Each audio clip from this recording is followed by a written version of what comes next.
कभी कभी जिंदगी तब बदलती है जब सब कुछ खत्म सा लगने लगता है, जब दर्द, अकेलापन और खोए हुए सपने हमें घेर लेते हैं। तभी कहीं किसी कोने में एक नई कहानी का जन्म होता है।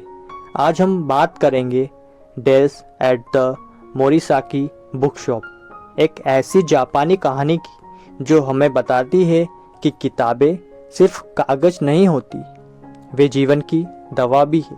यही कहानी एक लड़की की है जिसे किताब पसंद नहीं थी, लेकिन किताबों के बीच उसने खुद को ढूंढ लिया। तकाको की टूटी हुई दुनिया।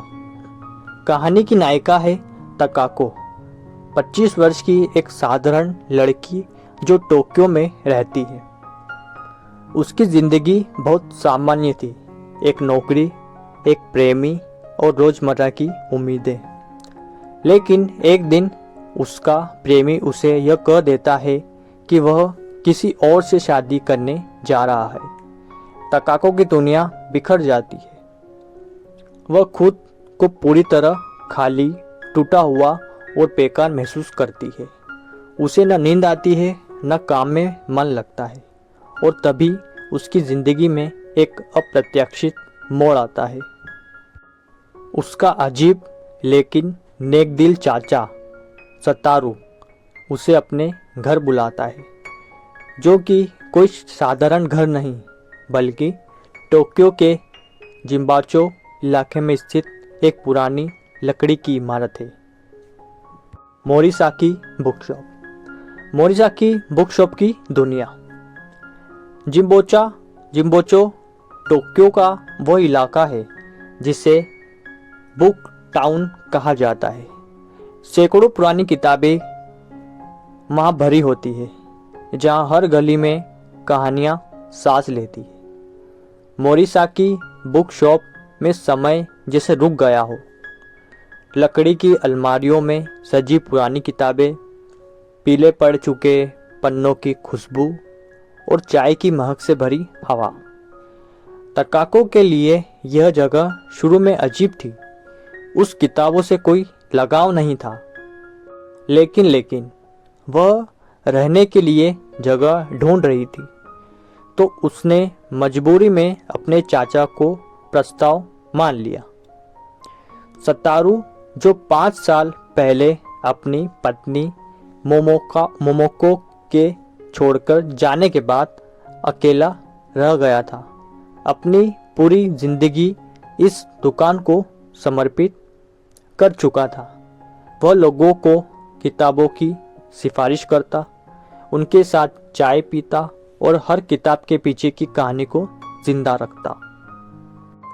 नए जीवन की शुरुआत। धीरे धीरे तकाको किताबों की दुनिया में डूबने लगती है। शुरुआत में वह सिर्फ समय बिताने के लिए किताबें पढ़ती है, लेकिन जल्द ही उसे एहसास होता है कि हर किताब जैसे उसकी टूटती हुई आत्मा को जोड़ रही हो। वह अपने भीतर एक नई ऊर्जा महसूस करने लगती है। किताबों के जरिए वह नए लोगों से मिलती है, उनके विचार सुनती है और अपनी सोच का दायरा बढ़ाती है। उसे एहसास होता है कि दुनिया उतनी छोटी नहीं जितनी उसने सोची थी, और न ही दर्द उतना स्थायी है जितना उसे लगता है। चाचा सतारू का अतीत। जैसे जैसे समय बीतता है, तकाको अपने चाचा सतारू की कहानी भी पता चलती है। वह एक समय में बेहद खुशमिजाज इंसान था, लेकिन जब उसकी पत्नी मोमोको उसे छोड़कर चली गई तो उसका दिल टूट गया। तभी उसने अपने आप को किताबों और इस दुकानों में झोंक दिया। हर किताब, हर ग्राहक उसके लिए मोमोको की याद को जिंदा रखता था। सातोरू तकाको को सिखाते हैं कि किताबें हमें समझाती है कि दर्द स्थायी नहीं, बस एक अध्याय है जो बीत जाता है। यह बात तो तकाको के दिल में उतर जाती है। बदलती ऋतुएं, बदलती तकाको। कहानी का समय गर्मी से शरद ऋतु की ओर बढ़ता है। शहर के पेड़ सुनहरे पत्तों से भर जाते हैं और तकाको का मन भी अब बदलने लगा है। वह अपने भीतर एक नई आत्मविश्वास महसूस करती है। अब वह डरती नहीं, रोती नहीं, बल्कि जीवन को समझने लगती है।